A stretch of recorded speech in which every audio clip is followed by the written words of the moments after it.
Gracias a Dios. Pues vamos a empezar con nuestra clase, hermanos, y te pido que inclines tu cabeza, abras tu corazón, tu mente, y que permitas que Dios hable a tu vida, a mi vida, y que nos muestre, nos enseñe acerca de lo que es el estudio de teología que estamos teniendo. Te recuerdo que algunas cosas las damos un poquito diferentes a las que encontrarías en cualquier instituto bíblico. La mayoría van a ser similares, obviamente con la diferencia que pueda tener la denominación en la que se tome el curso, pero esencialmente es muy parecido todo, aunque ya sabes también, siempre llevamos la intención de encontrar una enseñanza para vida, aún en este tipo de enseñanzas que son básicamente solo de información. Así que vamos a orar en el nombre de Jesús. Padre, hoy ponemos delante de ti nuestra clase. Te pedimos, Señor, que tú nos enseñes, que tú nos dirijas, que tú nos muestres, Padre, lo que es el estudio de las Escrituras, y de esta manera, Señor, poder comprender cómo fue que llegaron a nuestras manos, cómo fue que la Escritura llegó a nuestras manos, cómo es, Señor, que posteriormente se convirtió en la Biblia. Padre, que podamos entender todo lo que hay detrás de tu santo libro, y que a través de ello también, Señor, podamos verte, podamos experimentarte y podamos, Señor, comprender cómo es que tú trabajas en este reino material, natural, humano. Y de esta forma, Señor, no solamente tener información en la cabeza, sino también tener información acerca de tu carácter, de tu naturaleza, que nos pueda ayudar, Señor, a comprender mejor nuestro llamado, nuestro ministerio. Gracias en el nombre de Jesús. Amén y amén. Gloria a Dios. Hoy estaremos viendo el origen de las Escrituras, el origen de la palabra. La semana pasada vimos acerca de la palabra. No puedo decir el origen porque la palabra es eterna, siempre ha existido. La palabra no es un libro, la palabra es una persona. Se llama, o cuando se hizo carne, se convirtió en Cristo. ¿Sí? Humanamente le conocimos como Jesús, pero la palabra ha existido eternamente. En la creación estaba con Dios creándolo todo. La Biblia dice que hay una intimidad impresionante entre la palabra y el Padre. ¿Sí? Habla acerca de cómo trabaja con el Hijo. Todo eso lo vimos en la primera clase que tuvimos de teología. Hoy tendremos la segunda clase y estaremos hablando acerca del origen de las Escrituras. No hablaremos del origen de la palabra, sino de cuando la palabra se tuvo que volver palabra escrita. Fue necesario. Amén. Y estaremos empezando hablando acerca de los autores humanos. Déjame decirte que en cuanto a diapositivas, solamente traje el Antiguo Testamento porque el programa está fallando y es muy complicado escribir. Entonces, ya lo hemos tratado de reparar en varias ocasiones y termina dándonos problemas, pero si fuera necesario por tiempo todavía ver el Nuevo Testamento, estaré hablándote acerca de él y dándote la información respectiva. Amén. Perfecto. Entonces, primero hablaremos de los autores humanos. Como te dice la diapositiva, hablar de los autores de las Sagradas Escrituras es referirnos únicamente a los hombres como instrumentos, ya que el verdadero autor de las Escrituras, el que está detrás de toda esta historia de Dios, es Dios mismo.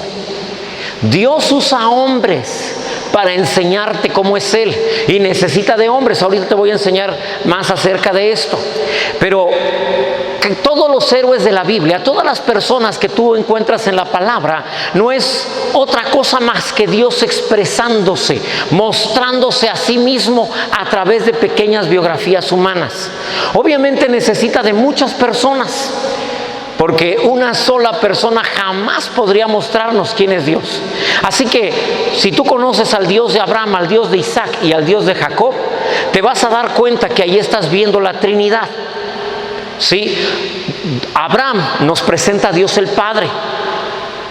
Recordemos, Abraham anhelaba un hijo y Dios se lo concedió, pero a través de Abraham te das cuenta del anhelo que tiene Dios de hijos, de personas que nazcan de nuevo y pasen a formar parte de su familia. En Abraham te das cuenta de lo que es el anhelo, incluso hasta el dolor por tener un hijo, capaz de perderlo todo a cambio de un hijo. ¿Te acuerdas cuando Dios le dice, tu galardón será sobremanera grande? Y él dice, ¿y de qué me va a servir todo lo que me des? Se lo voy a tener que dejar de herencia a uno de mis siervos, porque no tengo hijo. Me heredará un criado de la casa. Y Dios le dijo, no te heredará un criado, sino que un hijo tuyo te heredará. Amén. Eso te da la idea del anhelo que tiene Dios. En Isaac vemos a Dios Hijo. Si tú te fijas bien, en Isaac hay el anhelo de una esposa. Amén. Entonces, si tú recuerdas, es el criado de Abraham el que va a conseguir la esposa, el siervo de Abraham. Esto es representativo también del Espíritu Santo, ¿sí? El cual está preparando, preparando para presentar una esposa a Dios Hijo. Por eso es que en Isaac podemos ver una clara representación de Dios Hijo. Y en Jacob podemos ver una representación del Espíritu Santo, ¿sí?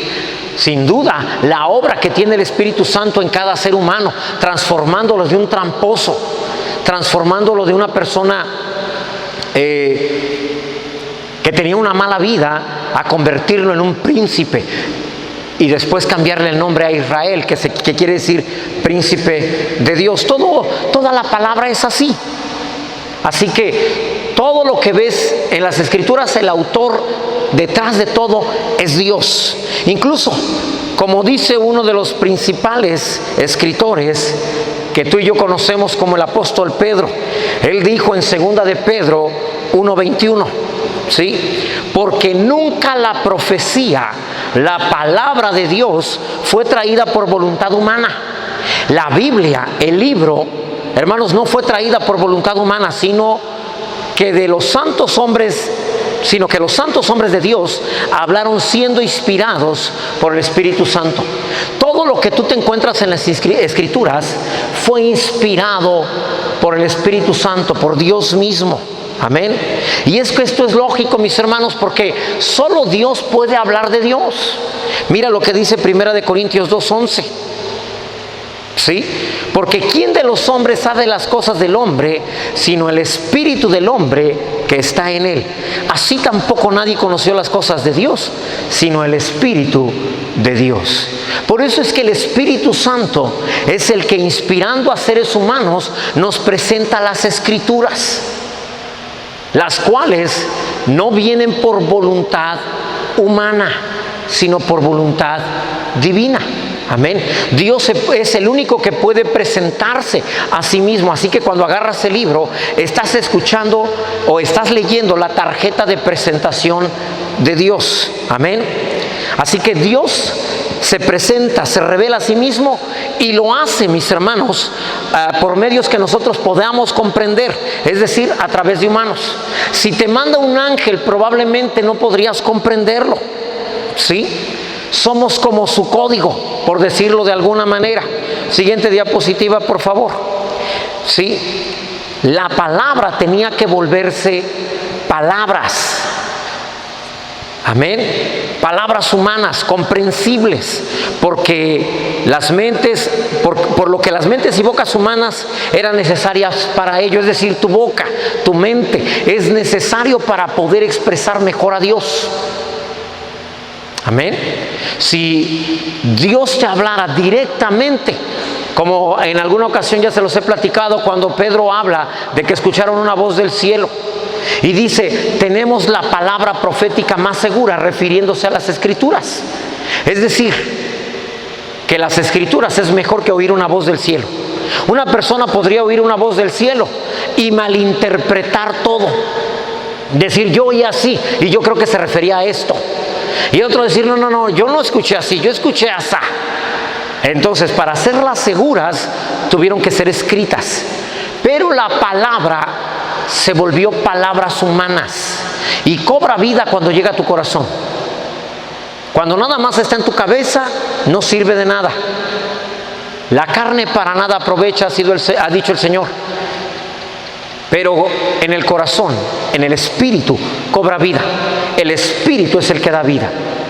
Amén. Una vez que la palabra de Dios llega ahí, entonces tiene contacto con el Espíritu Santo.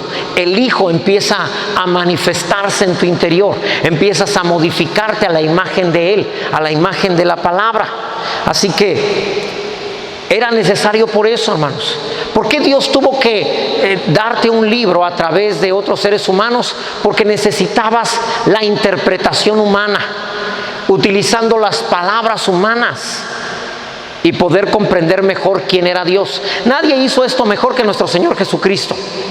Constantemente lo vemos utilizando parábolas para traerte verdades del cielo con un lenguaje muy simple y comprensible. Amén. Por eso era que necesario que fuera así, a través de humanos. Sin embargo, tú y yo lo recordamos, Jesús no es el autor de ninguno de los libros. Ninguno. ¿Sí?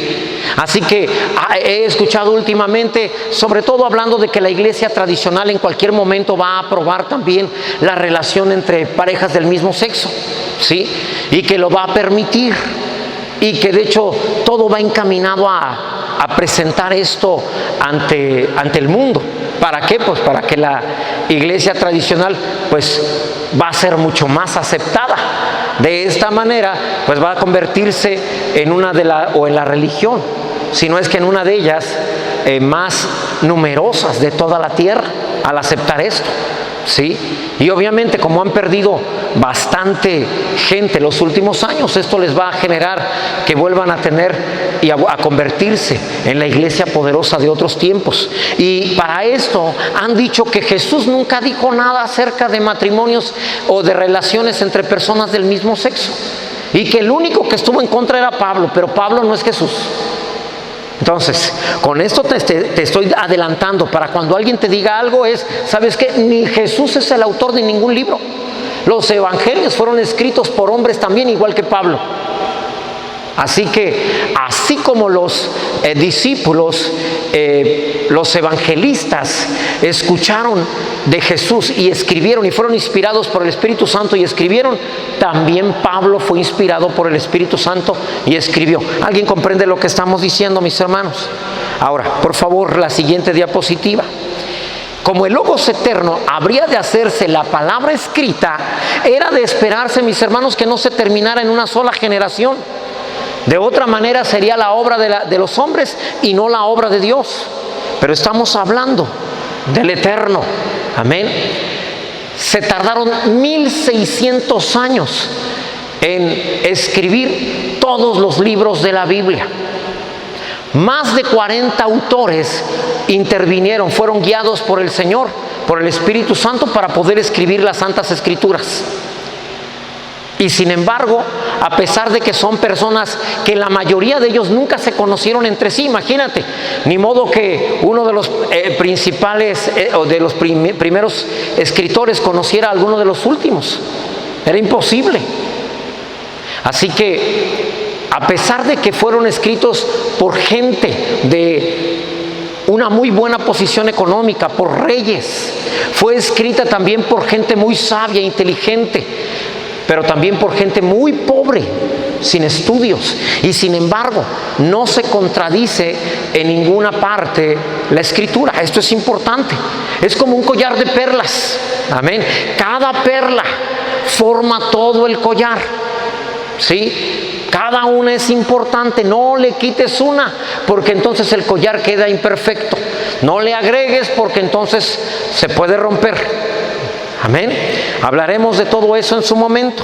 Entonces, siguiente, vamos a empezar a hablar de cada uno de los libros. ¿Quién fue su autor? O lo que se sabe de ese autor. ¿Sí? Y de esta manera también te empiezo a explicar cómo es que te puedes dar cuenta que es Dios detrás de su libro. No se contradice. El libro más atacado de todos los tiempos y el que más el que siempre ha permanecido. ¿Sí? Han tratado de destruirlo en varias ocasiones, pero hasta nuestros días permanece. Alguien decía por ahí que incluso, aunque acabaran con todas las Biblias del mundo, entre los creyentes que estamos, volveríamos a formar la Biblia, con los versículos que todos nos sabemos. Amén. Volveríamos a escribirla, no habría ningún problema. Ha quedado guardada en nuestro corazón. Pero podrán destruir lo que es eterno, porque aunque está escrito en hojas de papel con tinta, sin embargo, el Espíritu Santo sigue estando detrás de ella.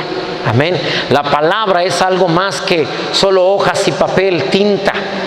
Se trata del Señor Jesús. Amén. Ahora, hablemos primero del libro de Job. El libro de Job es el libro más antiguo de la Biblia. Te he dicho en varias ocasiones que el orden que tiene la palabra de Dios no es realmente el orden en que fue escrita.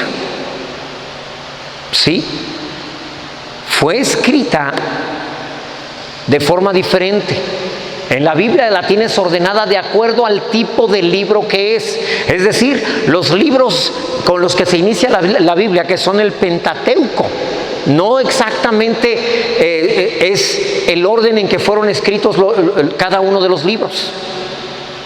Esos 5 primeros libros, ahorita lo vamos a ver, fueron escritos por Moisés, a excepción de la última parte de Deuteronomio, que también estaremos viendo entonces quién escribió esa última parte. Amén. Pero el primer libro del que se tiene conocimiento es el libro de Job. El libro de Job. Algunos se lo quieren adjudicar a Moisés, lo cual es imposible. No es verdad. El libro de Job más o menos debe de estar entre el capítulo 11 y el capítulo 12 de Génesis. Allí es donde va el libro de Job. Para que te des una idea, Job y Abraham fueron contemporáneos. Qué interesante, ¿va? Fueron contemporáneos. De hecho, se calcula que Job vivió unos 100 años antes que Abraham. Es un patriarca también Job, al igual que lo es Abraham. Ahora, hay una diferencia. Dios tuvo pacto con Abraham y no tuvo pacto con Job. Tú no lees en la Biblia ningún pacto con Job. Por eso es que no puedes tomar el libro de Job como algo que puedas aplicarte a tu propia vida, porque tú sí tienes pacto con Dios. De hecho, Job decía, de oídas te había oído. O sea, la verdad es que no te conozco. Mas ahora, cuando termina en el capítulo 42, dice, mas ahora mis ojos te ven. Al principio él pensó, Dios me dio, Dios me quitó. Me dio todo lo que tenía mi familia incluso, y luego Dios me la quitó. Y luego en el capítulo 42 dice, yo hablaba lo que no entendía. Entonces, aquellos que tratan de aplicar el libro de Job a la vida cristiana se equivocan. Job mismo dice, todo lo que dije, lo dije porque yo no conocía a Dios, pero ahora yo le preguntaré y Él me responderá. Amén. A partir de ahí es una relación distinta. Entonces, Abraham sí tiene pacto con Dios. Un pacto en el cual de alguna manera nos ha logrado alcanzar a ti y a mí, a pesar de que no somos judíos, no somos hebreos. Amén. Entonces, ese es el libro de Job, el primero que fue escrito. Amén. En segundo lugar, por favor, si vemos otro de los autores de la Biblia es Moisés. Él tiene la autoría humana del Pentateuco, es decir, los 5 primeros libros de la Biblia, que también para los hebreos es la Torá, que quiere decir la ley. Estos 5 primeros son Génesis, Éxodo, Levítico, Números y casi todo Deuteronomio, excepto la última parte. ¿Por qué? Porque la última parte habla de cómo muere Moisés.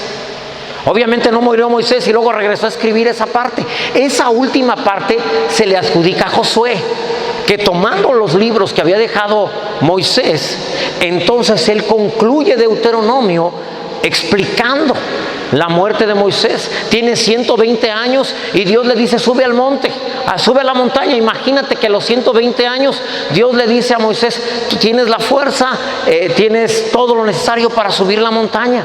Que a los 120 años Dios te diga eso, habla de lo bien que llegó Moisés. ¿sí? Aparte, allí hay la tradición judía. Dicen que cuando estuvo Moisés en el monte, le mostró la tierra prometida, a la cual no pudo entrar, y entonces Dios mismo bajó, lo besó en los labios y de esta manera tomó su espíritu. Y también escondió el cuerpo de Moisés para que no lo fueran a tratar como un acto, como un cuerpo en el cual se le rindiera adoración. Entonces nunca se supo dónde quedó el cuerpo, pero es preciosa esta leyenda judía en la cual Dios mismo baja, lo besa en los labios y toma el aliento de Moisés. Eso no está en la Biblia, hermano, y no lo tienes que creer. Amén. Pero es interesante esta tradición, esta leyenda, y te la comento simplemente como algo que tú puedas guardar en tu corazón y te des cuenta de lo que Dios puede hacer cuando sus siervos tienen que partir, bajar Él personalmente a aquellos que fueron fieles y tomar el aliento directamente de sus labios. Ha de ser glorioso. Amén. Entonces, es de esta manera como tenemos el Pentateuco. Te estoy dando el orden en que fueron escritos los libros. Amén. Cuando lleguemos al Nuevo Testamento te vas a enterar que el primer libro del Nuevo Testamento que fue escrito no fue Mateo, sino el libro de Santiago. Ese es el primer libro del Nuevo Testamento. Qué interesante también, pero ahorita llegaremos allí. Entonces, Moisés escribe estos libros aproximadamente en el año 1500 antes de Cristo, antes de nuestra era, ¿sí? Ahora, ¿quién era Moisés? Tú y yo sabemos quién es. Un príncipe de Egipto, a la vez que era un pastor de ovejas. Amén. Esa es la mentalidad. Te dije que no solo te voy a dar información, voy a tratar de darte una idea de lo que Dios espera también de ti. Que seas un rey, un príncipe, pero que al mismo tiempo seas un pastor. Tengas cuidado de tus hermanos, de las ovejas del Señor. Amén. A quien quiera servir a Dios y ser grande en el reino de Dios, tendrá que andar con una mentalidad de rey, pero al mismo tiempo con un corazón de pastor. Primero los demás, son más valiosos los demás que yo. Amén. Entonces, hasta allí. El libro de Josué, mi hermano, vamos a ver otro de los autores, por favor. Escribió el libro que lleva su nombre y, como ya te lo dije, también la parte final del libro de Deuteronomio, ¿sí? Lo hizo en medio de las batallas por conquistar la tierra prometida, y esto lo hizo alrededor del año 1400 antes de nuestra era, antes de que el Señor viniera a la tierra. ¿Sí? Así que primero fue siervo de Moisés, también fue estadista, militar, líder en Israel. ¿Sí? De esta manera también te puedes dar cuenta qué es lo que Dios espera de ti. ¿Sí? Que seas un líder, que seas un guerrero, que seas una persona obediente a Dios, atrevido, valiente. ¿Sí? En cada uno de ellos vemos algo que Dios requiere de cada líder. Amén. Ahora, el que sigue, por favor. Mira, a Samuel se le atribuyen varios libros. El libro de los jueces. El libro de los jueces es el que yo le llamaría el libro de la montaña rusa. Porque de pronto ves al pueblo de Israel hasta arriba agradando a Dios, y luego lo ves hasta abajo siendo esclavo de un pueblo extranjero, de un pueblo que no pertenece a Dios. Es como un círculo vicioso. Mientras Israel anda bien, entonces se olvida de Dios y entonces cae en idolatría. Entonces un país extranjero los conquista, piden ayuda a Dios, les manda a un juez, el que los vuelve a poner arriba para que otra vez ellos se vuelvan a olvidar de Dios. Y así pasan varios jueces, ¿sí? Cada uno de ellos salva a Israel del pueblo enemigo, lo lleva otra vez al Señor, y ellos, como les empieza a ir bien, se vuelven a olvidar de Dios, como pasa con la vida de muchos de nosotros. Mientras todo está bien, nos olvidamos de Dios. Cuando empiezan los problemas, es entonces cuando sí recurrimos al Señor y pedimos su ayuda. Amén.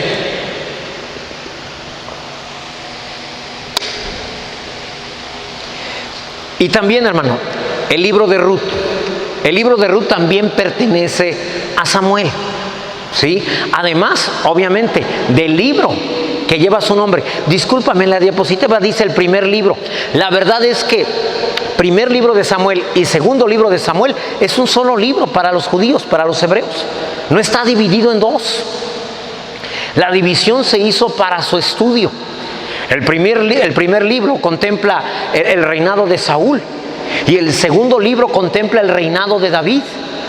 Amén.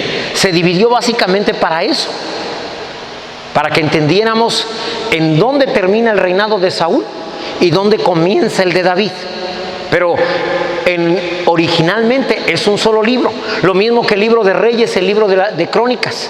Por eso es que en el Nuevo Testamento, o incluso en otras partes del Antiguo Testamento, te encuentras versículos que dicen, todo esto no está escrito en las crónicas de los reyes, ¿sí? Y se refiere a primero y segundo de Crónicas, que realmente es un solo libro, igual que el primer y el segundo libro de los reyes. ¿No está escrito esto en el libro de los reyes? Un solo libro. No te dicen primer libro de Reyes o en segundo libro de Reyes, es un solo libro. Amén. Solo lo tenemos así para su estudio. Debes de saber que toda la Biblia originalmente no tiene capítulos ni versículos. Es corrido todo. Imagínate a Pablo mandando cartas por capítulos, ¿sí? Si hubiera sido así, lo hubiera dejado en suspenso un capítulo y decirte no se pierda el próximo capítulo, ¿va? Donde hablaremos acerca de qué pasó. Pero no los escribió así, eran corridos. Amén.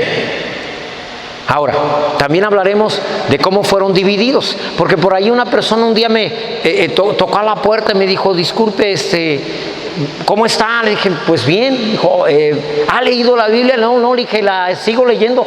Digo, ya la he leído en varias ocasiones. Qué bueno. Dice, porque ¿sabe usted que el reino de Yahvé, bueno, él decía el reino de Jehová? Y entonces me dijo, mire, quiero enseñarle mi Biblia. Digo, la verdad es que yo no creo en su Biblia. ¿Sí? Su Biblia le faltan versículos. Y entonces me dijo, mire, le explico. Es que en los antiguos escritos esos versículos no se podía entender lo que había allí y por eso se le puso un guión. Le dije, pues qué raro, porque los antiguos escritos no tienen versículos, son corridos. Y entonces ya se quedó callado. ¿Sí? Entonces no te digo esto para que pelees. Te lo dice alguien que se peleó con ellos. Me mandaron a la congregación completa para tratar de convencerme, más bien de pelear conmigo. Y luego me di cuenta que no tenía caso. Entonces, no te lo digo por eso, te lo digo simplemente para que tengas la información. Amén. Muy bien. Entonces, ya conoces a Samuel. Fue educado bajo el sacerdocio de Elí. ¿Sí? Ahí más o menos por el año 1100 antes de Cristo. Él escribe estos libros en un tiempo de apostasía, de indiferencia espiritual.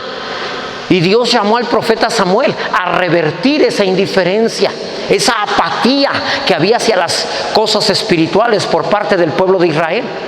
Ahora bien,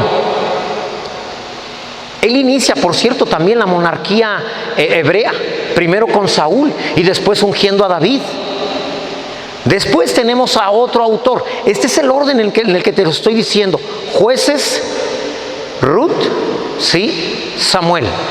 Entonces, después tenemos a uno de los autores más amados por todos los creyentes, que es David. Él junto con Asaf, Emán, los hijos de Coré, Salomón, Efán, Judutún y algunos otros, hermanos, son los autores del libro de los Salmos. No todos fueron escritos por David, aunque David es el que más escribe acerca de ellos. Amén. Entonces, de hecho, Asaf era el músico favorito de David. Asaf es aquel hombre que dice que vio la prosperidad de los impíos y dijo, por poco y me resbalo viendo la prosperidad del impío. Tantito más y hasta yo me alejo de Dios, viendo que de todas maneras a ellos les iba bien. ¿Sí? Entonces, David escribe los salmos principalmente entre guerras del pueblo de Israel. cuando él sufre de persecución y de aflicción por causa de Saúl. Es cuando él escribe cada uno de estos salmos, pero también cuando está como rey, ¿sí? Tú lo recuerdas muy bien también hablando en el Salmo 51 acerca de su arrepentimiento.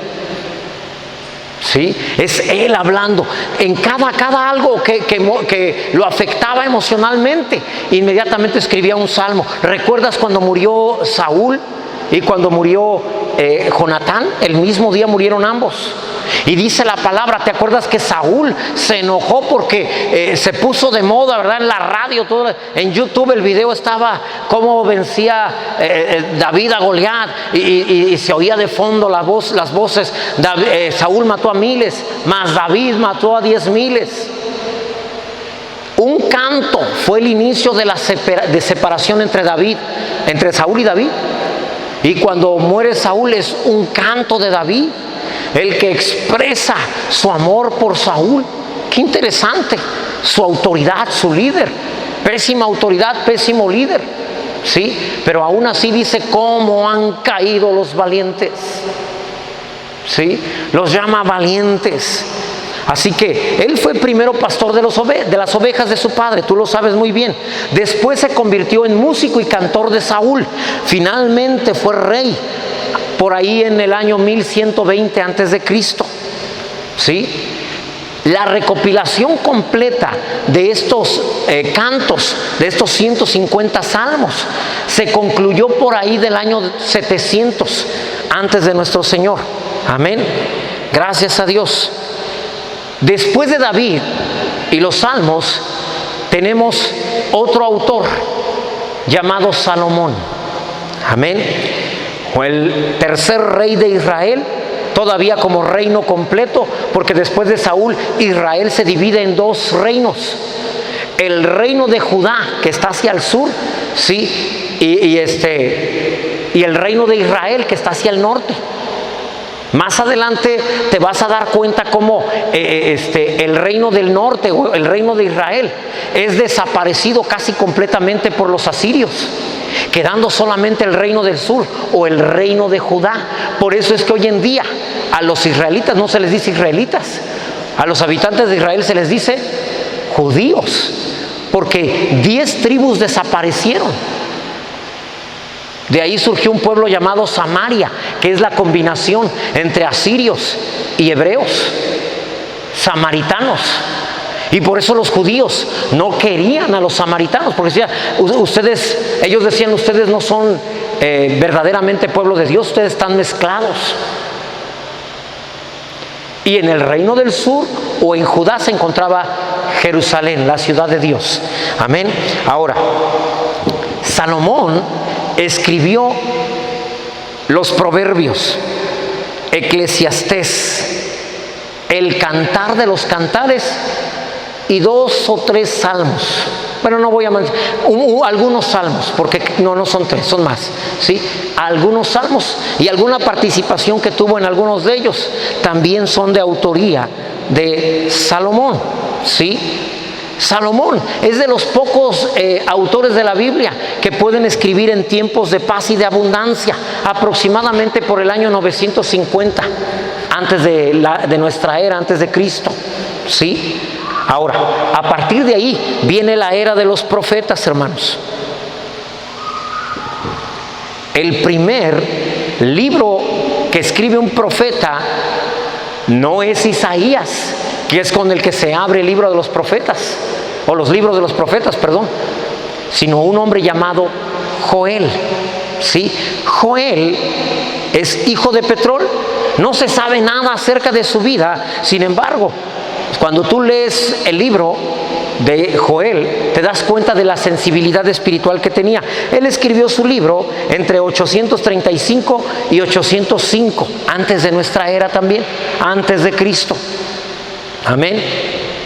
Entonces, puedes ir poniendo este orden, por si un día quieres ir leyendo la Biblia, en el orden en que fueron escritos todos los libros.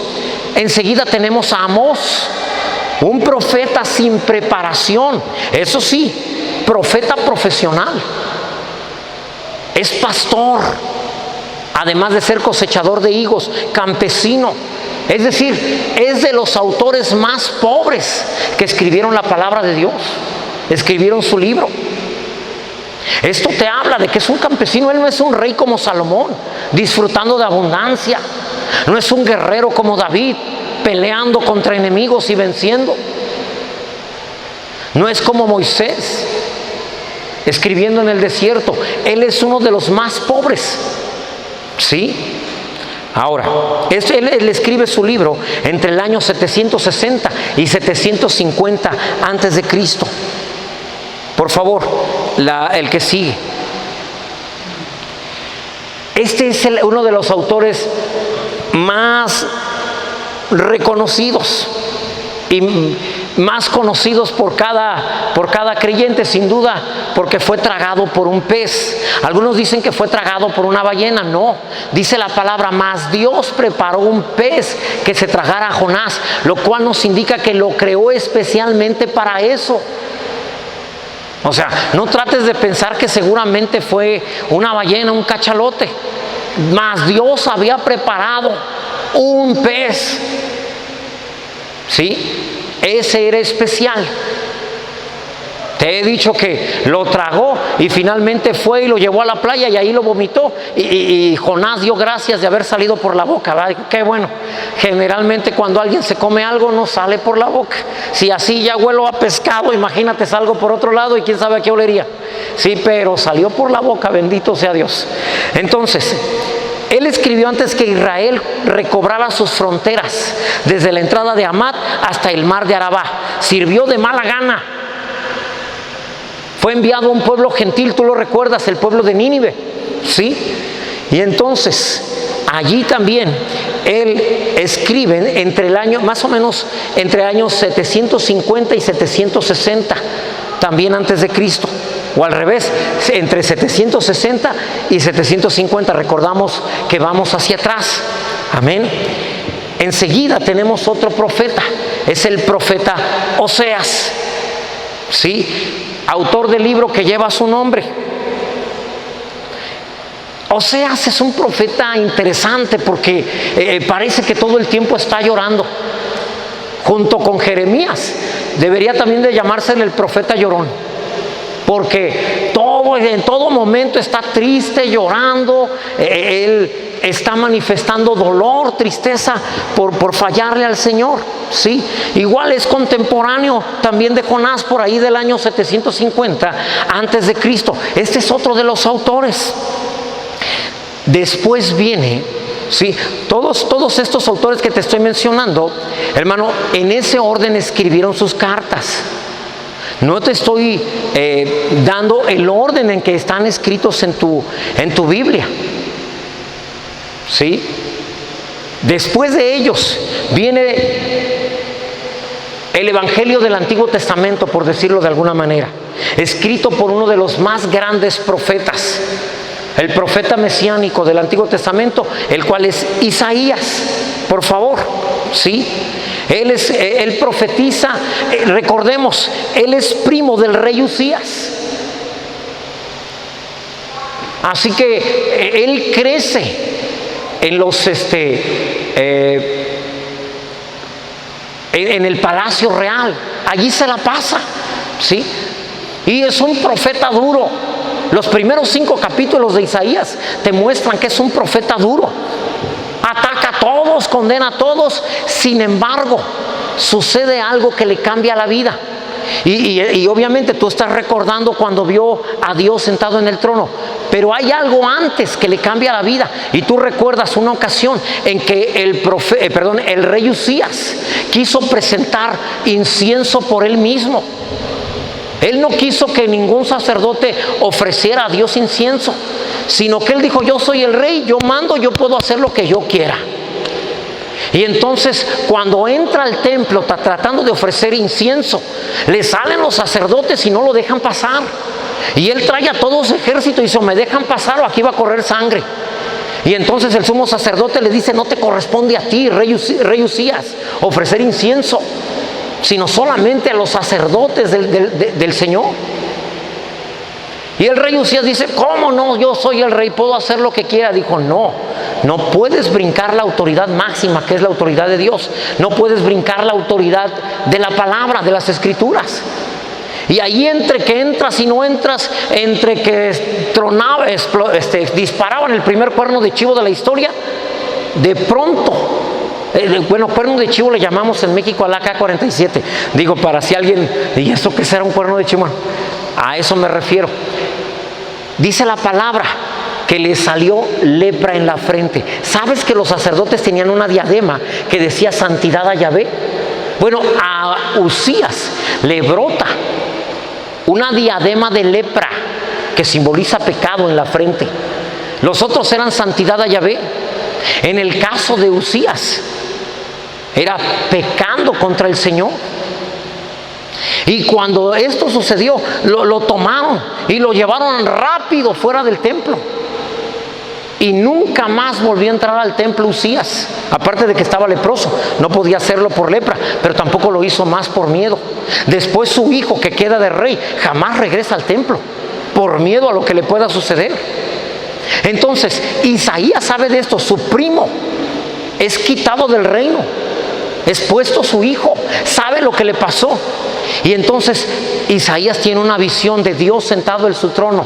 En el día que murió el rey Usías, yo vi al Señor sentado en su trono, y sus faldas llenaban el templo, dice el capítulo 6, verso 1 en adelante. Y habla de cómo desde el altar de fuego fue tomado un carbón con pinzas. Dice, y me quemó los labios. Y él dijo, muerto soy, porque han visto mis ojos al Señor. Si el otro nomás porque se metió al templo le salió lepra y se murió, ahora yo que acabo de ver al Señor, que soy un inmundo de labios. Y a partir de allí ves a un Isaías cambiado. Parece que el capítulo 6 de Isaías fuera el capítulo 1. Esto nos habla de la humildad que necesitamos tener a la hora de llevar palabra de Dios a las personas y no pretender que somos nosotros. Amén. Así que esto sucede aproximadamente en el año 700 antes de Cristo. En ese mismo año encontramos a Miqueas. Por favor, si podemos buscar el siguiente, Miqueas.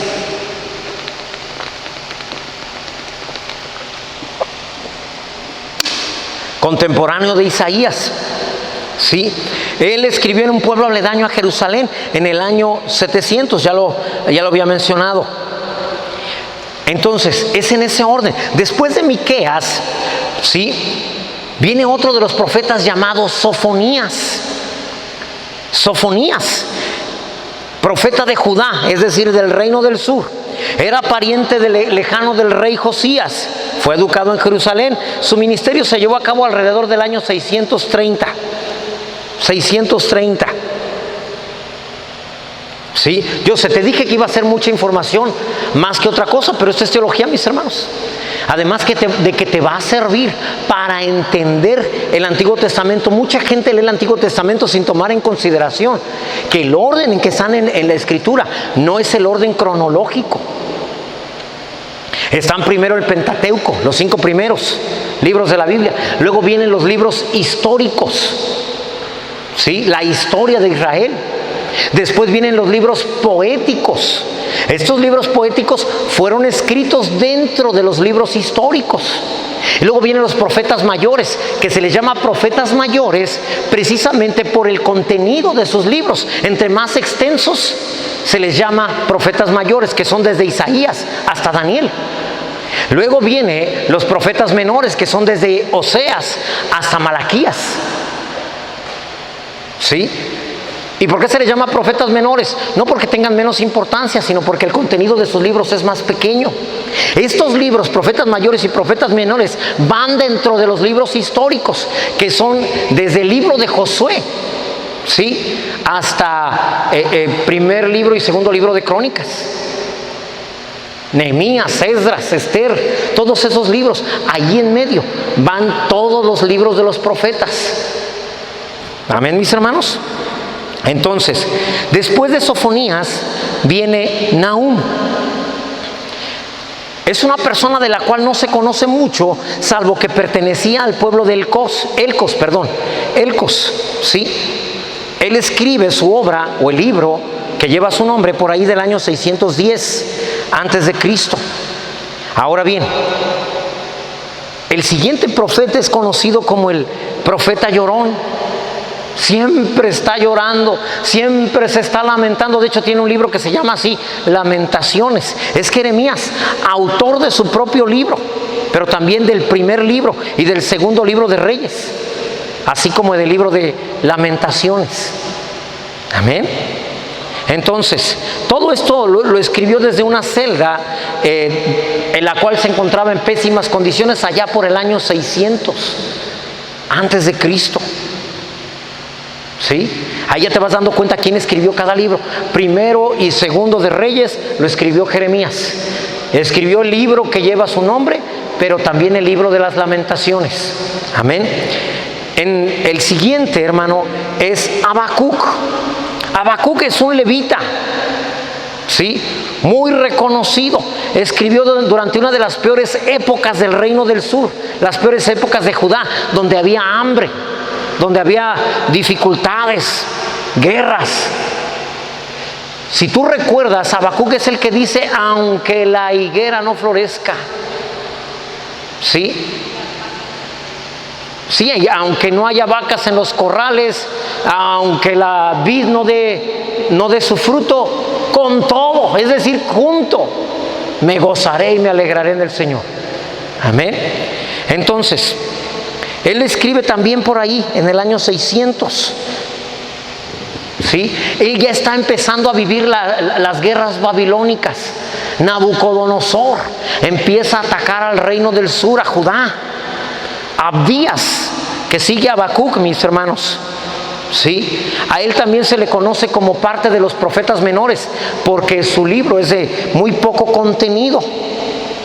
¿Se acuerdan que una ocasión vino una mujer con Eliseo y le dijo, ¿sabes qué? Ha venido el acreedor y ha querido tomarse a 2 de mis hijos porque mi marido, tu siervo, ha muerto y tenía deudas? Ah, pues es Abdías. ¿Sí? Digo, para los que pensaban que era así como personas desconocidas, dijo, mi marido, tu siervo, ha muerto y ha venido el acreedor para cobrarse, llevándose a 2 de mis hijos con él. ¿Qué tienes en tu casa, mujer? Y ella dijo, no tengo nada. Ah, ya me acordé, tengo poquito aceite. Ah, pues el marido de esa mujer se llamaba Abdías, el autor del libro que tenemos en la Escritura. Amén. Todo esto ocurre allá por el año 590. Otro profeta, sí, entre los considerados mayores es Ezequiel. Es más o menos contemporáneo de Jeremías, algunos años de diferencia, alrededor del año 580 antes de Cristo. ¿Sí? Y finalmente, después de Ezequiel, viene un profeta que es considerado tal vez, si no el más grande, uno de los más grandes de los profetas mayores, junto con Isaías, el cual es el profeta Daniel. Tú lo recuerdas, era una persona súper inteligente, culto, educado, ¿sí? Un príncipe verdaderamente, un hombre súper inteligente. La Biblia dice que entre todos los que competían con él y con sus amigos, ellos fueron encontrados 10 veces mejor que todos. Algo así como tú y como yo en estos tiempos, pero más, es para que te des una idea, ¿va? Nada más. Alguien debería decir amén, aparte de, digo, no lo dije por mí nada más, lo dije también por ustedes, así que amén, gloria a Dios. Es cierto, ¿sí? Era un sabio en toda la extensión, intérprete de sueños, ¿sí? Sabía acerca de lo que era la revelación de Dios. Él escribió entre el año 600 y 530 antes de Cristo. Un hombre que no solamente estuvo a cargo de Nabucodonosor ni de Babilonia, después estuvo a cargo también como primer ministro cuando los medos persas llegaron y derrotaron a Babilonia. Primer ministro bajo Nabucodonosor, bajo el hijo de Nabucodonosor, ¿sí? Después bajo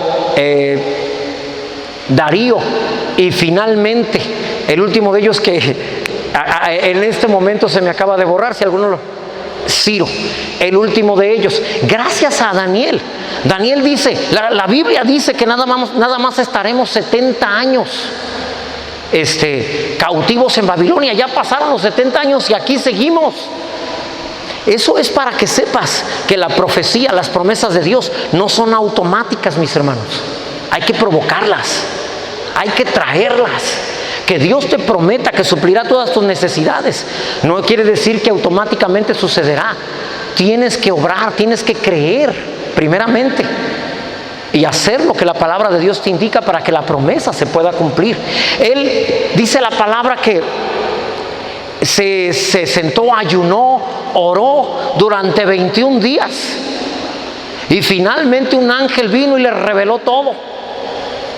La Biblia no nos explica claramente qué fue lo que le reveló, pero dado lo que comenta el mismo rey Ciro, ¿sí? El rey Ciro, si tú lees el libro de Esdras, empieza diciendo que el rey Ciro dijo lo siguiente, ¿sí? El Dios de los cielos, el rey del cielo me ha dado mandato, me ha mandado que le construya casa en Jerusalén.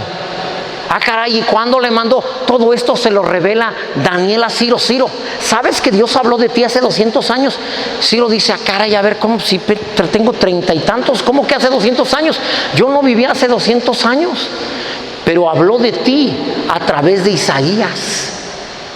Y le presenta el libro de Isaías, donde dice, Ciro es mi pastor, él hará lo que yo quiero.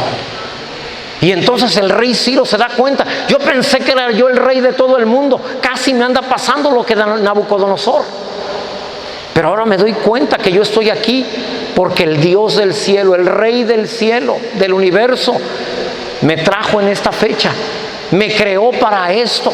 Por lo tanto le ordeno a todo israelita, a todo judío que quiera regresarse, está libre de regresar a Jerusalén, reconstruyan el templo y levanten los muros. ¿Tú recuerdas eso? ¿Sí?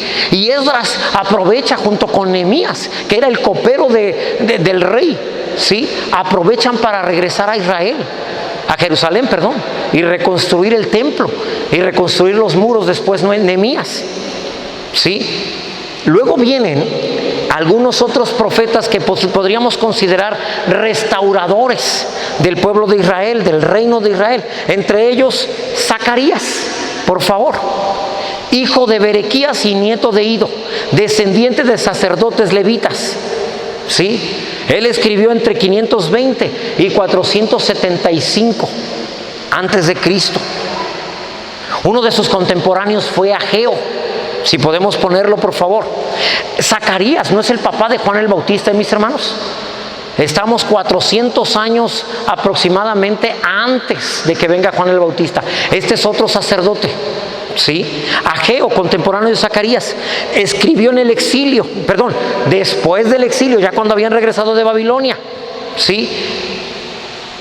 Él, en el año 520 de nuestra era, ¿sí? Mediante su profecía, ¿sí? Trata de restaurar al reino de Israel después de haber pasado 70 años en Babilonia. Ayuda incluso en la reconstrucción del templo en Jerusalén. Y acercándonos a los últimos, uno que merece un gran reconocimiento, no solo de ti, de mí, y sobre todo del Señor, es Esdras. Esdras, ¿sí? Es el que regresa al pueblo de Dios a la palabra. El pueblo de Dios ya no habla hebreo, el pueblo de Dios habla caldeo. Recordemos que los medos persas los conquistaron. Ahí está Darío, ahí está Ciro, la lengua oficial es el caldeo. Y regresan a Jerusalén y encuentran algunas de las escrituras y están en hebreo y lloran porque no lo entienden. Y Esdras les traduce y les lee algunos libros del hebreo al caldeo. Por eso es que, como lo vamos a ver más adelante, el Antiguo Testamento también fue escrito en caldeo, no solo en hebreo. sino también en caldeo y, como veremos más adelante, también en arameo. ¿Sí? Esta es la razón por la que sucede de esta manera. El pueblo de Israel se fue de Jerusalén, dejaron de hablar el lenguaje hebreo. Por eso es que cuando nos alejamos del Señor para ir al mundo, regresamos y olvidamos todo. Ya no tenemos el mismo idioma. Te lo dice alguien que se fue, no precisamente al mundo, pero no estuve en la iglesia por 8 años. Y cuando regresé ya no sabía dónde estaban los libros de la Biblia. De verdad es impresionante que eso pueda suceder, pero sucede. Había estudiado en un instituto bíblico, mucho de lo que te he enseñado lo aprendí en ese instituto. Y cuando me alejo 8 años del Señor, regreso y dicen: abran sus libros en el libro de Isaías. Y yo, ¿dónde está Isaías? Y no tener que ir al índice para ver la página. Y cuando lograba encontrar la página, ya había pasado la cita. Es horrible eso, de verdad. Varias veces las lágrimas salieron pidiendo perdón: Señor, perdóname. Antes hasta di clases y ahora no sé ni dónde están los libros de la Biblia. Algo así pasó con el pueblo de Israel. Por eso cada vez que enseño acerca de esto, te digo, es la historia de cómo los libros fueron escritos, de cómo el pueblo de Israel fue viviendo. A fin de cuentas parece la vida de cada uno de nosotros. Más se parece a algunos como nosotros que a otros, ¿verdad? Pero a fin de cuentas le encontramos similitud. Ahora bien, Esdras es quien escribe, sin seguridad, pero es muy probable que él haya escrito primer y segundo libro de Crónicas, ¿sí? Que ya te dije hace rato, es un solo libro, el libro de las Crónicas, ¿sí? Mientras están reconstruyendo el templo, Esdras está escribiendo su libro. Allí él habla de cómo regresaron de Babilonia hacia Jerusalén para reconstruir el templo, y narra lo siguiente. Esto es bien interesante. Esdras dice: el rey nos dijo que podíamos regresar. Yo le dije que iba a regresar porque el Dios nuestro era el más poderoso del mundo, del universo, el creador de todo. Y Él me ofreció protección, la cual yo no quise, dice él. Yo no quise esa protección porque no tuve cara para pedirle al rey protección cuando le estoy diciendo que el Dios Todopoderoso nos protege. Pero por si acaso, mándanos un escuadrón que nos cuide, ¿no? Por favor. Pues no, que Dios los cuida tanto. Hay que tener cuidado cómo hablamos delante de los demás, porque no, nuestro Dios es proveedor, pero no traigas unos 20 pesos que me prestes. Oh, pues no, que Dios es tu proveedor. ¿Sí? Tengamos cuidado. No hagamos eso. ¿Sí? Así que fue un erudito sacerdote, era muy inteligente, muy sabio, mucha revelación, preparado principalmente en la ley de Moisés. Juntamente con él está Nehemías, copero del rey, tú lo conoces bien. Él viene a levantar otra vez los muros de Jerusalén para que el enemigo no pueda entrar. Qué interesante, una vez que regresas a Dios tienes que levantar muros, porque si no el enemigo vuelve a entrar. ¿Sí? Entonces Nehemías escribió el libro que lleva su nombre por ahí del año 500 y 400 antes de Cristo. Finalmente, el penúltimo de los libros escritos, ¿sí?, fue el libro de Esther. ¿Quién crees que escribió el libro de Esther? La verdad es que con certeza no se sabe, pero se cree que fue Mardoqueo, su tío, ¿sí?, el que escribió el libro de Esther. Esto sucede también en el mismo tiempo, entre el año 500 y 400 de nuestra era. Finalmente, y para cerrar lo que es el Antiguo Testamento, tenemos el libro de Malaquías, ¿sí? Él es desconocido. Resultó ser su libro el parteaguas entre el Antiguo y el Nuevo Testamento. A partir de allí, Dios no vuelve a hablar. No hay ningún otro libro escrito en 400 años. Todos estos libros, mis hermanos, son los únicos que los judíos aceptan como parte de sus escrituras. ¿Sí? Estos 39 libros no aceptan más. Para los judíos son estos únicamente los libros inspirados por Dios en el Antiguo Testamento. Te lo digo así porque también te vas a encontrar que la iglesia tradicional metió por ahí otros 7 libros, tratando de alguna manera, en la reforma que tuvo Lutero, como Lutero regresa a la iglesia, a las escrituras, una manera de decir, no, Lutero los lleva mal, es que la Biblia de Lutero está incompleta, solo tiene 66 libros, en cambio la de nosotros, esa sí está completa, ¿sí? La de nosotros tiene 73. Bueno, estoy hablando acerca de, primero, los 39 libros que tiene, ¿cómo se llama? El Antiguo Testamento. Súmale 7 de ellos. Ellos dicen, nosotros tenemos 46 en el Antiguo Testamento. Luego vamos a ir viendo cómo fue que entraron estos libros a la Biblia. Tal vez lo veamos la siguiente semana. Vamos a ir viendo cómo fue que escogieron ciertos libros para formar parte del Antiguo Testamento, y cómo también en el Antiguo Testamento se escogen ciertos libros y se consideran como inspirados por Dios para poder formar parte de la Biblia. Lo veremos la próxima semana. Entonces, hasta aquí es donde llega el Antiguo Testamento, mis hermanos. Estos son algunos de los autores del Antiguo Testamento. ¿Sí? ¿Ves la diferencia entre ellos? Su trabajo, sus circunstancias, su economía, su nivel social, muy diferente uno de otro, y sin embargo ninguno se contradice entre sí. ¿Sí? La Biblia, que era Dios mostrándose al hombre, no podía terminarse en una sola generación, en 40 años. Porque para poder manifestar que la obra es de Dios, no se puede terminar en una sola generación. Se lleva más generaciones. Por eso te he dicho, muy probablemente tu servidor solamente ve el inicio de algunas cosas que Dios nos ha encargado. Pero para mostrar que la obra es de Dios y que la obra no es de un hombre. El hombre a veces muere, pero la obra continúa. Para mostrar que a fin de cuentas no va a pasar nada, porque al frente de la obra sigue estando el Señor. Amén. Ok, entonces, no lo traemos ya en diapositivas, así lo dejamos, pero pon atención. Ya te lo había dicho, te lo había adelantado. ¿Sí? Viene el Nuevo Testamento, el primer libro que se escribe después de Malaquías, inspirado por Dios, es el libro de Santiago. ¿Quién es Santiago? Jacobo. No Jacobo, el hermano de Juan, sino Jacobo, el hermano en la carne de nuestro Señor Jesús. Santiago es hermano de Jesús, hijo de José e hijo de María. Yo sé que ahorita alguien que escuche esto que estoy diciendo casi me crucifica, pero es verdad. ¿Sí?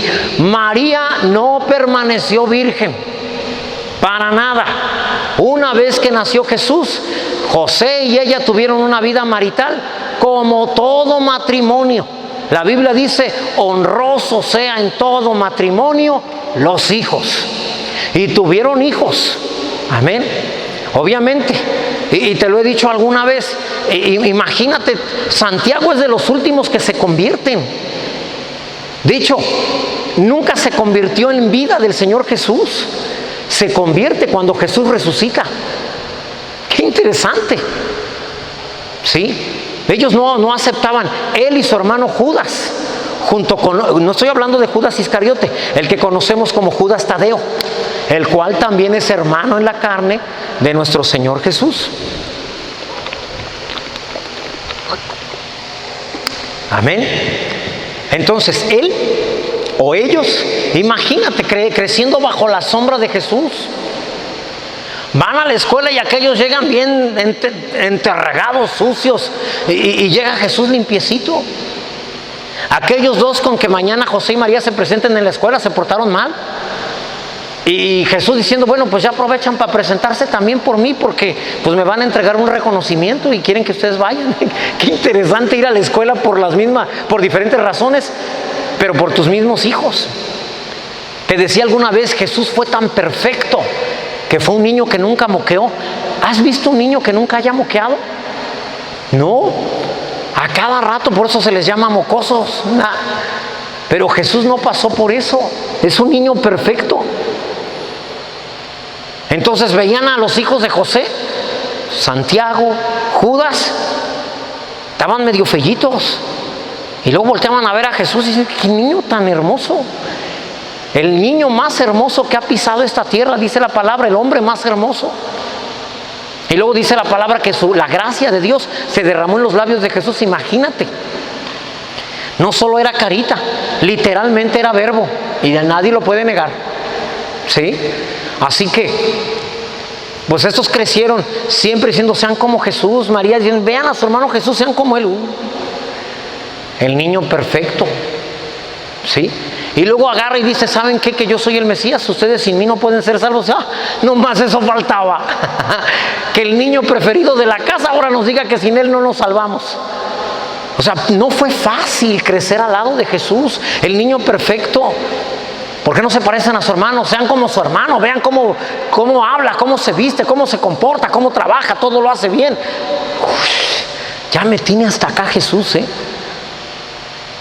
que es algo de lo que yo creo que pasa con los hijos de algunos pastores, que terminan incluso dejando de ir a la iglesia. Sí, obviamente es un problema de los pastores, no es un problema de nuestro Señor Jesús, ¿sí? Entonces hay que tener cuidado también ahí, los que servimos al Señor.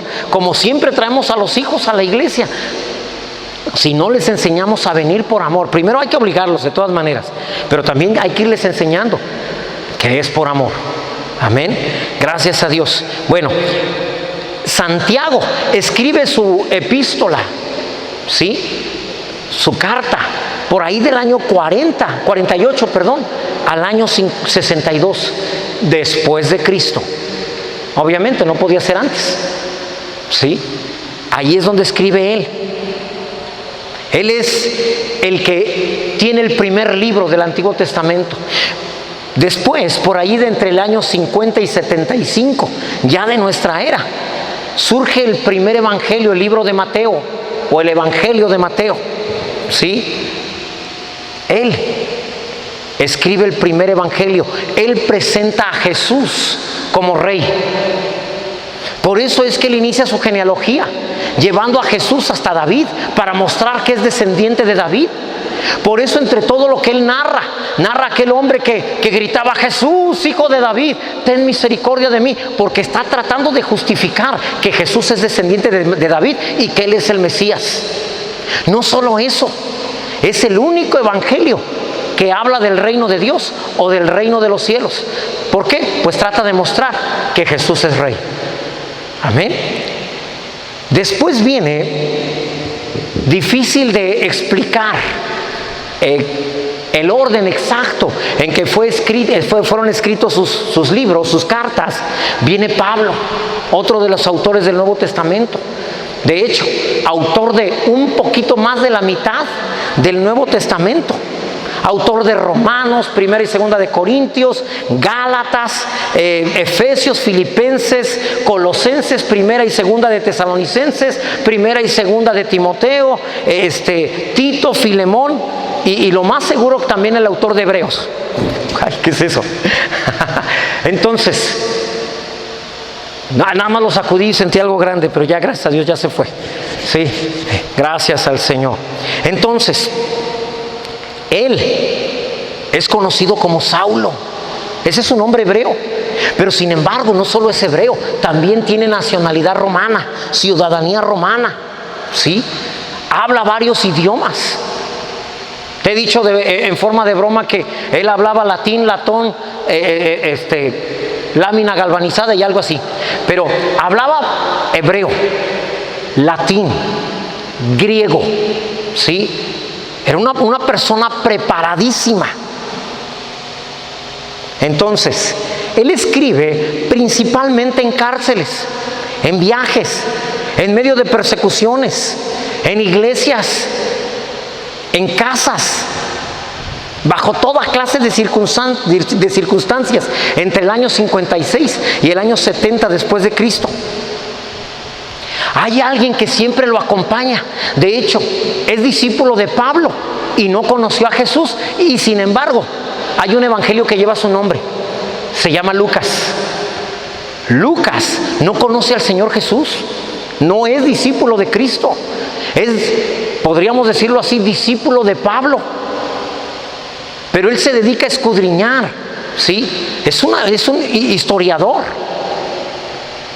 Y él, aparte es médico, ¿va? Ya no podía dejarlo de mencionar a la doctora, ¿sí? No nos hagan menos, digo, ya, para que vean que los médicos pueden servir al Señor, ¿sí? Entonces, Lucas escribe el evangelio que lleva su nombre, pero también escribe el libro de los Hechos, el primer libro histórico del Nuevo Testamento. Narra el nacimiento de la iglesia, la vida de la iglesia. Ahora, todo esto se lo encarga un personaje del cual no sabemos mucho, que se llama Teófilo. Qué interesante, Teófilo. ¿Alguien sabe qué quiere decir Teófilo? Teo, Dios; filo, amor, amante de Dios. Le encarga, ¿sí?, que escriba todo. Y obviamente esta persona paga todo lo que Lucas necesite para escribir en orden cronológico todo lo que sucedió con Jesús y lo que sucedió después de que Jesús ascendió al cielo, ¿sí? Así que a la par de ellos está otro gigante, un hombre vulgar al principio, ignorante en algún momento, sin embargo termina convirtiéndose en un teólogo consumado.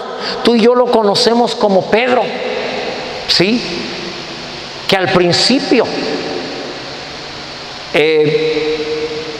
su hermano, si tú recuerdas a su hermano Simón es discípulo de Juan el Bautista, Pedro no. Simón trae a Pedro con Jesús. Perdóname, no es Simón, estoy confundiéndolo. Perdóname, perdón. No, oí que alguien me dijo algo. Pero su hermano es el que lo trae con el Señor Jesús. Él no puede ser, es Andrés, perdóname. Es Andrés el que trae a Simón Pedro con Jesús.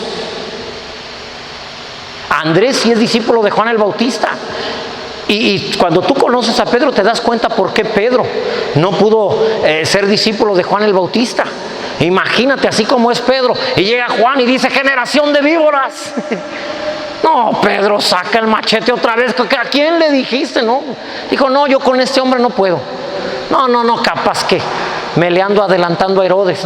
No, mejor no. Y entonces él escribe primero la primera y la segunda carta de Pedro. Sin embargo, escribe también un libro que se llamó El Evangelio según Pedro, el cual no es considerado como parte del canon del Nuevo Testamento.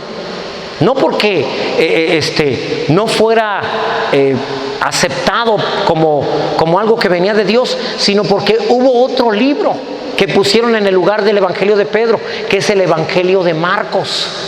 Juan Marcos era el nombre de esta persona, Juan Marcos, ¿sí? Sobrino de Bernabé. Esto es bien interesante. Te vas viendo que ahí toda la familia metida. Eso nos habla de que cuando una persona, una familia decide servir al Señor, todos los hijos, nietos, primos, sobrinos terminan sirviendo al Señor también, ¿sí? Juan Marcos primero acompaña a Bernabé y a Saulo en el primer viaje misionero. Y luego por ahí en las primeras ciudades, cuando tienen dificultades, Juan Marcos dice: ¿saben qué? No, yo no pensé que fuera a estar así de difícil. Los apedrean, los azotan, ¿sí? Y dice: yo me regreso con mi mamá. Y se regresa. Y Juan Marcos, el autor del Evangelio, es esa persona por la cual Bernabé y Saulo terminan separándose. Bernabé y Saulo vuelven a decir: oye, ¿por qué no damos una segunda visita a las iglesias que fundamos para ver cómo están los hermanos? Y dijeron: vamos. Y dijo Bernabé: voy a hablarle a mi sobrino Marcos. Y dijo: no, ¿sabes qué? Tu sobrino Marcos es un sacatón. Él se regresa cuando ve problemas. No, pero es un hombre de Dios. Además ha cambiado, a mí no me importa, él no va. Pues si no va Juan Marcos, no voy yo. Pues que te vaya bien, Bernabé. Y se llevó...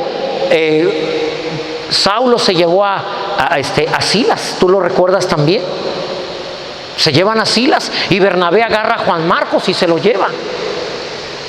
Tú dices: qué mala decisión de parte de Bernabé. Ya Bernabé no se vuelve a oír nada de él en la Biblia. Sin embargo, Bernabé tiene un ministerio que no es el mismo ministerio de Pablo. Pablo es tajante. Pablo dice, si no vas a servir de todo corazón, no me sirves tampoco a mí. Y deja a Juan Marcos. Pero Bernabé también es ese ministerio que dice, ¿y qué? ¿Lo vamos a dejar tirado? Hay que levantarlo. Tal vez es inmaduro, es cierto, pero alguien tiene que ayudarlo a levantarse. No se vuelve a escuchar más de Bernabé, pero más adelante se escucha a Saulo mandando una carta y diciendo, mándame a Juan Marcos, me es necesario. Quiere decir que Juan Marcos cambió. ¿Quién lo ayudó? Bernabé. Y después viene y escribe con la ayuda de Pedro el Evangelio según San Marcos. Esto es bien interesante. Bueno, no sé si a ustedes les llame tanto la atención como a su servidor, pero la verdad es que una vez que ves cómo está ligado todo el Nuevo Testamento, entiendes las actitudes, reacciones, pensamientos, acciones de cada una de las personas de las que te está narrando la Biblia. Amén. Déjame ver, porque ya te estoy predicando de lo que yo recuerdo y no de lo que escribí. Uno de los autores también, Marcos, escribe entre el año 65 y 70 después de Cristo. Después encontramos el libro de Judas, que no lo debes de confundir con el traidor. Te dije, es Judas Tadeo, hermano en la carne de Jesús, medio hermano, ¿sí? Obviamente de Jesús no se podían comparar, yo creo por eso les llamaron, solo es medio hermano, no es tan entregado, no te creas. Entonces, es hijo de José y de María. Jesús solo es hijo de María. Judas, ¿sí?, escribe su carta en un tiempo en que la iglesia empieza a ser atacada por un movimiento conocido como herético, ¿sí? Empiezan a traer ideas raras a la iglesia, ¿sí? El gnosticismo empieza a querer entrar a la iglesia también. Es atacada la sana doctrina, y hasta nuestros días. Finalmente, el último de los autores del Nuevo Testamento tenemos al apóstol Juan. El apóstol Juan no solo escribe su evangelio, el cual, a pesar de ser el cuarto evangelio, es muy diferente en la perspectiva que tiene tanto Mateo, Marcos y Lucas. Tiene una perspectiva diferente de todo lo que Jesús hizo. ¿Por qué? Porque Mateo ve a Jesús como rey descendiente de David. Marcos habla de Jesús como un siervo, como alguien que vino a servir y a morir por la gente.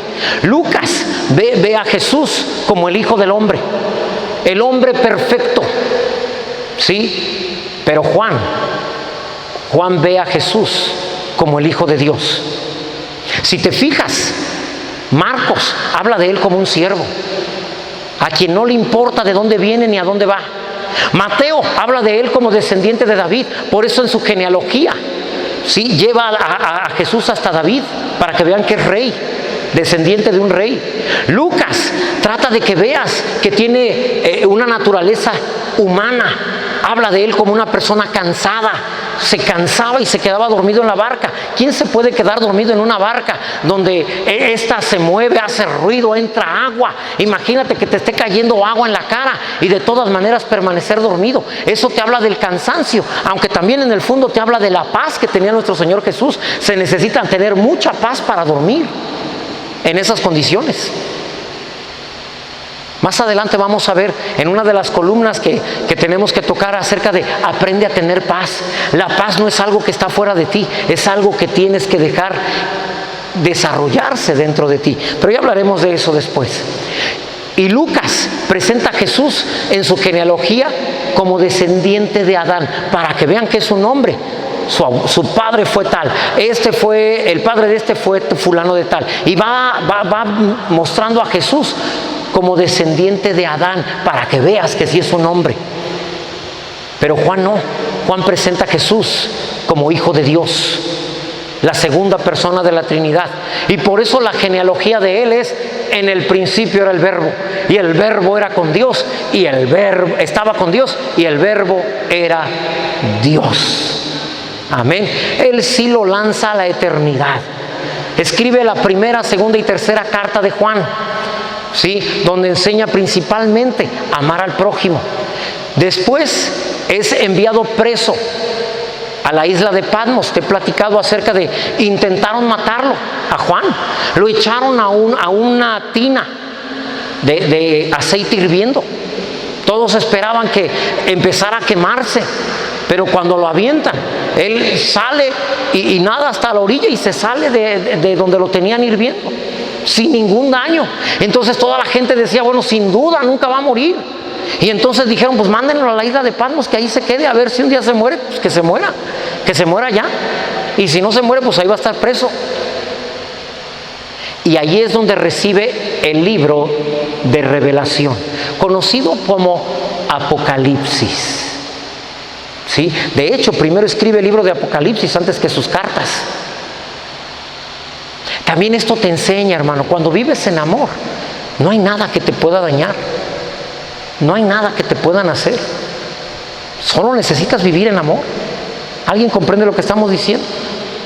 ¿Sí? Nadie te puede hacer daño. Eso es interesante porque lo vamos a ver, te aseguro, en unas 2 semanas más o menos. Si no tienes nada de maldad en tu corazón, nadie te puede robar la paz. Tienes tanta falta de paz como tienes maldad en tu corazón. Entre más maldad tengas, más falta de paz tienes. Eso es interesante. Te lo voy a explicar por qué. Aquel que dice, es que si yo tuviera una casa y no pagara renta, yo tendría paz. Lo que él está diciendo realmente es lo siguiente: como tiene codicia en su corazón y quiere tener más, esa codicia le roba paz. No es falta de paz, la codicia le está robando la paz. Si yo ganara más dinero, tuviera un trabajo donde ganara más, yo estaría más en paz. Eso es mentira. Lo que tienes es avaricia, y esa avaricia es la que te está robando la paz. Cuando saques la avaricia, entonces tendrás la verdadera paz de Dios. Qué interesante es esto. Dice la Biblia, los malos no tienen paz, refiriéndose a eso. Cuando tienes limpio el corazón, tienes paz. Entonces, muy interesante. Y lo vamos a ver todavía con más detenimiento cuando veamos una de las últimas columnas que vamos a ver. Bendito sea Dios. Yo creo que ya con eso, lo que te acabo de enseñar, ya valió la pena lo que viniste a escuchar, que por cierto, no era ninguna pena. Bendito sea Dios. Entonces, después tú sabes, a Juan lo dejan salir de la isla de Patmos y empieza a predicar en Éfeso. Ahí las primeras cartas, primera, segunda y tercera carta de Juan. El resultado, por eso lo oyes hablar, dice, hijitos míos. ¿Sí? Oyes a Juan el Bautista y dice, generación de víboras. Oyes a Juan el apóstol y dice, hijitos míos. La diferencia de lo que es el amor de Dios en el corazón de una persona. ¿Sí? Entonces, la próxima semana vamos a hablar de los idiomas en que fue escrita la palabra de Dios también. Hermano, necesito darte a conocer todo esto para que podamos entender después lo siguiente que la teología nos tiene que enseñar. Amén. Si no veo esto primero, más adelante no vas a entender por qué ciertas cosas. ¿Sí? Entonces, te dije, teología es más información que realmente alimento. Es alimento para la mente. Estoy tratando de ahí también sacar alimento para tu espíritu. ¿Sí? Alimenta mucho tu alma y es necesario. Y qué bueno que lo puedas tener. Pero no es la razón de vida. En la teología solamente vas a entender el carácter de Dios, la persona de Dios. Eso no quiere decir que la teología te acerque a Dios. ¿Sí? Eso es otra situación. ¿Sí? Es algo que sale desde tu corazón. Cristo Jesús es el único que te puede acercar a Dios, no una clase. Amén. En el nombre de Jesús. Entonces, hasta allí, mis hermanos. ¿Alguna pregunta, alguna duda?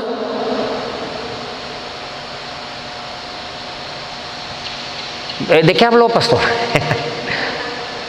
¿Sí? Bueno. Yo sabía, no estamos acostumbrados a clases de este tipo. Sí, la verdad es que como congregación, siempre toda enseñanza que te doy tiene una enseñanza para vivir. Y cuando nada más te doy una clase que nada más es información para tu cabeza, tú dices, y bueno, y ahora siento que me faltó algo en mi pancita. ¿Sí? La razón es esa. Y sin embargo, te he enseñado también alimento para tu espíritu. Toda palabra es inspirada, toda escritura es inspirada por Dios, sí, dice Pablo a Timoteo. Entonces la próxima semana te enseñaré acerca de los idiomas en que fueron escritos los diferentes libros de la Biblia. Va a haber algo interesante, ¿sí? Esto que te platiqué de Oseas, cuando te diga, parte del Antiguo Testamento fue escrito en caldeo, y te voy a enseñar cómo en algunas ocasiones en los libros del Antiguo Testamento encontramos que alguien les empieza a hablar en hebreo y les dice, hey, no les hables en hebreo, ellos no entienden, háblales en caldeo. Y vas a decir, pues con razón, esa parte de la escritura fue escrita en caldeo, no en hebreo. Y ese es el fundamento de que lo que te estoy enseñando está respaldado por la misma palabra. Amén. Ahí donde estás, Señor, gracias te damos por todo lo que nos estás enseñando.